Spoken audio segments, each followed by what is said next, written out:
Hello everyone, I'm Jiayuan. Today I will be talking about the photolysis of ferroxylate complex. The ferroxylate complex is photoactive and can get easily excited under sunlight, causing dissociation of one oxalate ligand. This phenomenon, or the photoreactivity, also exists in other iron and carboxylate complex, and their photoreactivity has a variety of applications. But the mechanism of photolysis in iron and carboxylate complex is not well understood. So this paper did a study on the photolysis of potassium ferroxylate and proposed that in the event of photolysis of ferroxylate, the complex can absorb the violet and ultraviolet portion of the sunlight spectrum, and the complex undergoes ligand to metal charge transfer transitions, where basically electron transfer happens from one excited oxalate ligand to the iron center, causing iron reduction and initiating the dissociation of the excited oxalate ligand. This ligand to metal charge transfer transition can be shown in the MO diagram. So on the left hand side is the MO diagram of potassium ferroxylate. The ligand salts have 1A1, 1A2, and 2E symmetries.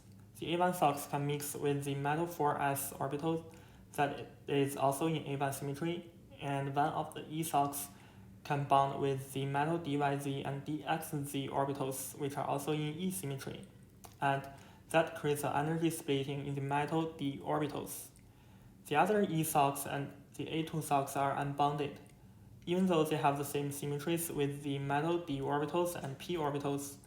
The ligand orbitals or salts do not have spatial overlaps with these metal orbitals, so they cannot form bondings with the metal center. So the A2 and E salts remain unbonded. According to the paper, this complex has a high-spin ground state with a spin of 5/2. This is because these oxalate ligands are weak field ligands, so when forming a complex, the oxalates only cause a small de-splitting and give rise to a high-spin state complex. These oxalate ligands are also pi donors because of their lone pairs.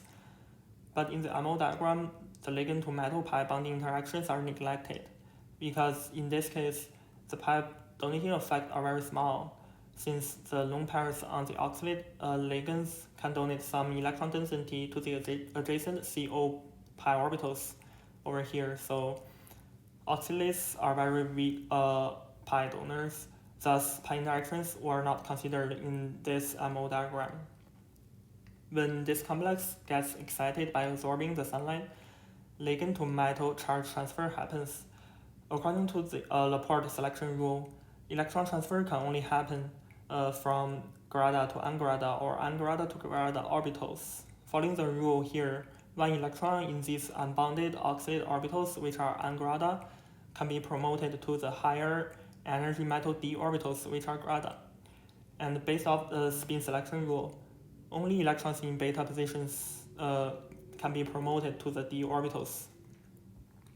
And when an excited electron populates the E star anti-bonding orbitals, the bond order between oxalate ligands and the iron center is reduced, and the bond is weakened. This explains the phenomenon that one oxalate ligand would dissociate when the complex gets excited upon absorbing corresponding light spectrum.